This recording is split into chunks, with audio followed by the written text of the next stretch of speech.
For the last 80 years, the world is pretty much played by a clear set of rules. But that game, it's over.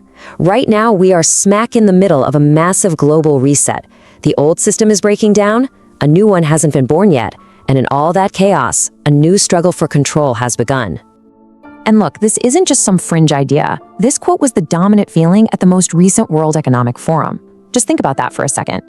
The very people who built the system of globalization are now saying it's failed the West. And that one admission, well, that's the core problem we're all facing today. So, what comes next? That's the billion-dollar question, right? When a system that's been around for 80 years just collapses, it leaves this huge power vacuum. So, what's going to replace it? And maybe more importantly, who gets to write the new rules? Let's break it down. Okay, so first things first. To see where we're going, we really need to understand the system that's falling apart right now. After World War II, a kind of global agreement was made. It wasn't written down in one single document, but it had a very, very specific set of rules. The foundation of this old system is sometimes called the Proof of Weapons Network. Now, the arrangement was actually pretty simple. If you wanted to get in on global markets to build up your economy, you had to play by two main rules. Rule 1, you had to use US dollars for your energy trades. And Rule 2, you couldn't challenge American interests. If you broke your rules, well, there were consequences. And inside this system, different parts of the world kind of settled into their own distinct roles. China became the world's factory, churning out goods. Japan, with its super low interest rates, became the world's lender, pumping all this cheap money into the system. Europe became the main consumer, basically trading its military power for social programs. And the United States? It was the enforcer, the one making sure everybody played their part. But here's the thing. That 80-year game is over. The nations that used to just play these supporting roles are now powerful enough to challenge the whole system. And why? Well, because decades of debt, changing demographics, and brand new technologies have just chipped away at those old certainties. The US just can't enforce the rules anymore without risking a huge global conflict. The board is being cleared, and a whole new, and much more chaotic, game is just getting started. So this isn't a simple contest between two countries. Nope. This is a competition between four totally distinct groups of power, and they all have different goals, but they're all fighting for the exact same prize: control of the new world order. So here they are, the four key players we're going to break down. First up, you have the financialists, or what you could call transnational capital. Second, the sovereigns, the leaders of nation-states. And these two groups are enabled by the technologists, the ones building the new systems, and they're enforced by the military complex. If you can understand these four groups, you can understand everything else. All right, let's start with the most powerful group on the field, the financial globalists, or as some call them, transnational capital. Their power isn't tied to any single country. It's tied to money itself. So who are these guys? Well, at the very top, you have giant asset managers like BlackRock and Vanguard. Then you've got the traditional banks and central banks like the Fed. And there's a new challenger in the ring, the crypto lobby. Their allegiance, it isn't to a flag, it's to capital. Money is their nation, and they want a world where it can just flow freely without any borders getting in the way.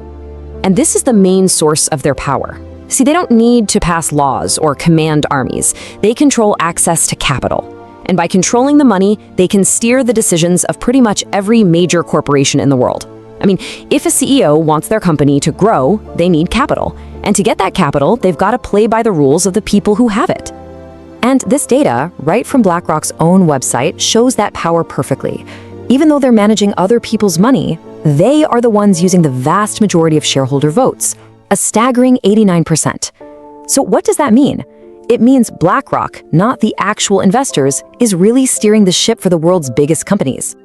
But this group isn't some unified force, not at all. This quote from Christine Lagarde, who runs the European Central Bank, reveals a really deep tension. Even the central bankers, the pillars of the old financial system, are feeling threatened by the growing power of asset managers and all this new financial tech. So, in direct opposition to the financialists, we have the second major faction, the sovereigns. These are the leaders of nation-states who see borderless capital not as an opportunity, but as a direct threat to their own power and control. The sovereigns are playing a completely different game. Their power isn't in capital flow. It's in borders, laws, and control over actual physical stuff, like energy and food. And they are totally willing to sacrifice some economic growth if it means they get to keep their independence and control over their own nation's destiny. And this right here shows the fundamental clash. The financialists want this frictionless world where money can move instantly across any border to be as efficient as possible. The sovereigns, on the other hand, see those very borders and national controls as their main source of power and security. It's a direct conflict of how they see the world. Now, these two big players don't operate in a vacuum. They rely on two other crucial groups to actually get their plans done: the technologists, who build the systems, and the military complex that enforces them. So first you have the technologists. They are, for the most part, agnostic. They don't really care about nationalism versus globalism. They just build the tools, things like digital IDs, programmable money, AI systems, for whoever is paying them. Then you have the enforcement layer, the military-industrial complex.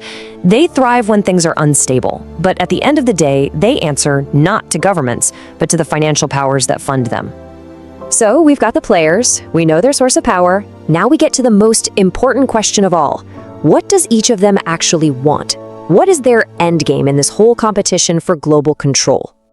This table breaks it all down pretty clearly. Asset managers want the tokenization of everything. Just think of it as turning real-world assets like a building or a piece of art into digital tokens that you can trade instantly on a global market.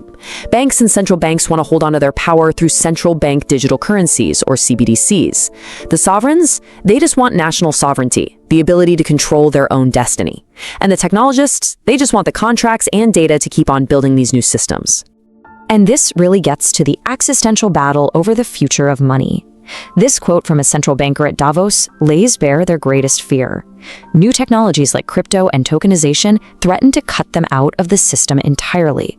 And their weapon to fight back? Well, it's central bank digital currencies. And this is probably the most important takeaway from all of this. It's so easy to paint one side as the good guys and the other as the bad guys, but that completely misses the point. This isn't a moral battle. This is a pragmatic, cold, hard struggle for power and control over the future of the entire global system. And that leads us to a final, really provocative question. What if the conflict that we see on the news every day, the geopolitical posturing and the political debates, what if it's all just a performance, a show that's designed to justify a future that has, for the most part, already been negotiated behind closed doors? It's a theory that's definitely worth considering as we watch this new world order take shape.